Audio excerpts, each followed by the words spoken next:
Cable खरीदने के लिए अपना घर बेच दिया, केबिल खरीदने के लिए, एक जिद पूरा करने, ना जाने उसका संतान भी बेच दिया केबिल करने के लिए।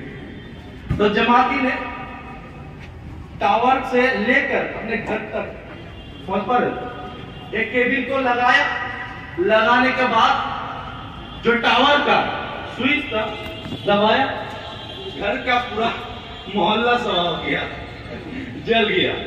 एक केबिल से घर तक टावर तक होता है तो मीटर हो गया, जोड़ जोड़ कर सुन्नी ने एक बटन दबाया, लाइट जला गई।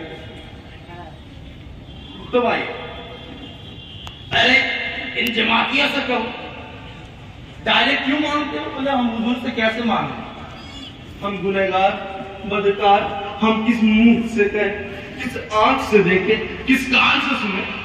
अरे मुस्तफा को खुश करना चाहते हो तो हुजूर मुस्तफा सल्लल्लाहु अलैहि वसल्लम बड़े-बड़े यूनिट छोड़ के गए, 4। अरे मुस्तफा को खुश करना चाहते हो कितने सिलसिला को पकड़ लो। अरे मुस्तफा को खुश करना चाहते हो तो अबू बकर को पकड़ लो, मुस्तफा की जानाशीन है। अरे मुस्तफा को खुश करना चाहते हो तो बगदाद में लेटे हुए अब्दुल कादिर का दामन थाम लो, मुस्तफा को खुश करना चाहते हो अजमेर में लेटे हुए मोइनुद्दीन का दामन थाम लो। अरे मुस्तफा को खुश करना चाहते हो तो अहमद जलाली जो पीर जमा कर लेटे हुए उनका दामन थाम लो। वक्त नहीं है, अजमेर नहीं जा पा रहे हो, टाइम नहीं है, बगदाद नहीं जा पाए हो। अरे वही बेंगल वालों कान खोल के सुनो, दो कदम अपने घर से निकाल कर अपने 2 कदम निकाल कर पीछे मुड़ के आ और वीर जगह में आ जा, जलाली के चौखट को पकड़ ले। तेरा हाथ में जलाली की चौखट होगी, दिल गुंबद खजरा सुनाई देगी, गुंबद खजरा सुनाई देगी। मैं बटाबट नहीं समझा के बोलूंगा। हाँ सोच फरमाए, जब जलाली का चौखट को पकड़ लो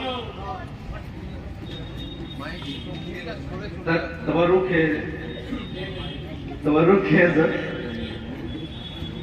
मेरा दादाजी 20 रुपया नहीं तो 2 करोड़ कमाने को तो माहौल बहुत गर्म होते जा रहा है। गर्म हुआ उठे तो गर्म हो चला गया, अब तक गर्म हो चुका है। तो मुल्ला जी को छेड़ दिया और छेड़ता, उंगली हर करता हूँ और करूंगा, मुल्ला लोग को करूंगा। जो दादा मेरे दादा है, रुख की जियारत की जो नक्शे कदम पे चलते मैं भी इंशाल्लाह चलूंगा, मेरे अब्बू भी चलते मैं भी इंशाल्लाह चलूंगा। तो आइए, उलमा ने अपने जबान के अकीदे में बोले 5 गिरोह, बात तस्वीर के तो अलग, ये 5 गिरोह। गिरोह में नबी होने के लिए दोनों जिहाद लाजिम है, एक मिसलियत और फजीलत। मिसलियत और फजीलत मतलब क्या, मैं आपको खुद से समझाऊं। फजीलत मतलब टू गो अप, मिसलियत मतलब to go down, to come down. मिसलियत उरूज का नाम, फजीलत नुरूज का नाम। मिसलियत और है, फजीलत और है। इतना तवज्जो दीजिए, आप लोग का ध्यान में नहीं रुकेगा, मैं इसलिए गुफ्तगू का आगे बढ़ाना चाहता हूँ। पहला गिरोह है उलमाए कुरान अपने जुबान के अकीदे फरमाते हैं। पहला गिरोह ये है, पहला 5 गिरोह ये है जो मुस्तफा और फजीलत, मुस्तफा की शान फजीलत और मिसलियत, इन दोनों में से मुस्तफा की शान मिसलियत को सजा करते हैं, फजीलत को नहीं। फजीलत मतलब हुजूर का स्टेटस और मिसलियत मतलब common man of prophet Muhammad सल्लल्लाहु अलैहि वसल्म, नॉर्मल मैन, एक ह्यूमन बीइंग समझते हैं। क्यों? वो लोग मुस्तफा की फजीलत का सजा नहीं करता, उसकी मिसलियत का सजा करता। कॉमन मैन प्रॉफेट मोहम्मद सल्लल्लाहु अलैहि वसल्लम, नबी सरकार मुस्तफा सल्लल्लाहु अलैहि वसल्लम एक कॉमन आम इंसान है। वो लोग ये कहता है नबी का फजीलत ही नहीं, ऐसा कहता है। तो आइए तारीख उठा के देखिए, जनाबे नूह, एक बात समझ, जनाबे नूह नबी थे। जब जनाबे नूह को कहा गया ए नूह तुम्हें सच्चा नबी नहीं हो, बेशक वो सिद्दीक सच्चा नबी था, तो तमाम इंसान कहने लगा ए नूह तुम्हें सच्चा नबी नहीं हो, ए नूह तुम एक कॉमन मैन हो, ए नूह तुम एक ह्यूमन बीइंग हो।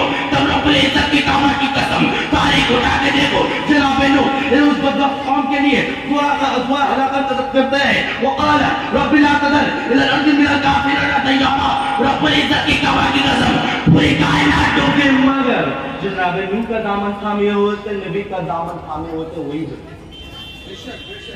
जो नबी का दामन थामे रहेगा वो है भी कामयाब, वहां भी कामयाब। ये है पहला गिरोह। और दूसरा गिरोह नबी का शान फजीलत को एक्सेप्ट और मिसलियत को डिनाई, डोंट डिनाई। फजीलत को इनकार करते हैं, मिसलियत फजीलत को एक्सेप्ट करता है, मिसलियत को इनकार करता है। बोलता है नबी का सिर्फ फजीलत तो उनका हाथ पहले नहीं, नबी का तो हाथ था मेरा, नबी तो बशर था, मगर नबी तो नूरी बशर। तो नबी का कोई हाथ पहले नहीं, अजीब मामला है। तो सिर्फ फजीलत का चर्चा करता है, मिसलियत का नहीं है। दूसरा गिरोह। और तीसरा गिरोह यह है जो मुस्तफा की शान फजीलत और मिसलियत दोनों में गड़बड़ी है, उसको एक्सेप्ट करता है कभी कभी फजीलत को और मिसलियत को डिनाई करता है, कभी कभी मिसलियत को डिनाई करता है, फजीलत को एक्सेप्ट करता है। वो गड़बड़ी है, बात कंफ्यूज है, कुछ को डिनाई करता है, कुछ को एक्सेप्ट करता है। तवज्जो दीजिए। दूसरा गिरोह ला इलाहा इल्लल्लाह व ला इलाहा इल्लल्लाह, उधर भी नहीं उधर भी नहीं, कंफ्यूज और सोचना नहीं रहता। और तीसरा गिरोह ये और चौथा गिरोह द मोस्ट डेंजरस गिरोह, जिसका सर कुचलने के लिए हम पैदा हुए, जमातियों का सर कुचलने के लिए हम पैदा हुए हैं। अरे सुनो, ये द मोस्ट डेंजरस गिरोह, अरे वो तो पढ़ता है पूरा साल मदरसा में नबी की फजीलत और मिसलियत के बारे में, हर साल पढ़ता है नबी के शान फजीलत के बारे में, उनके जलसा में देके जाके देखो, उनके इस्तेमाल में जाके देखो, नबी के शान फजीलत में गुफ्तगू नहीं होगी। उनके इस्तेमाल में जाके देखो, नबी की तोहा नहीं सुनोगे, यासीन नहीं सुनोगे, जूद नहीं सुनोगे, जूद नवाज से नहीं सुनोगे, बरगुज़ीद की नहीं सुनोगे, बुलंद बायत की नहीं सुनोगे। वो कहता है जो डिनाई ऑफ प्रॉफिट मोहम्मद सल्लल्लाहु अलैहि वसल्लम इट्स वो नहीं कहेगा कि नबी का शान और फजीलत मर्तबा है, उनके इस्तेमाल में जाके देखो, पकड़ पकड़ के आदमी को ले जाते हैं, शहर शहर नगर नगर गली गली, लोग काम भोगते रहते, पकड़ पकड़ अन्य इस्तेमाल में ले जाते हैं। अरे उनके इस्तेमाल में नबी की जूद नहीं सुनोगे, अरे उनके इस्तेमाल में नबी की जूद और नवाज नहीं सुनोगे, अरे उनके इस्तेमाल में नबी के स्टेटस नहीं सुनोगे, अरे उनके इस्तेमाल में नबी की फजीलत नहीं सुनोगे। उसलिए मोइनुद्दीन ने अजमेर के हकीकत से बनवाया, एक मोइनुद्दीन के चाहने वालों, आज गली सुनी है, उठ मेरे धूम मचाने, सुभान अल्लाह, उठ मेरे धूम मचाने। तो 5 नंबर गिरोह में भी बताने वाला वो हम सुन्नियों का एकदम मुस्कुरा के बोलिए सुभान अल्लाह, द मोस्ट इंपॉर्टेंट गिरोह जो हम सुन्नियों का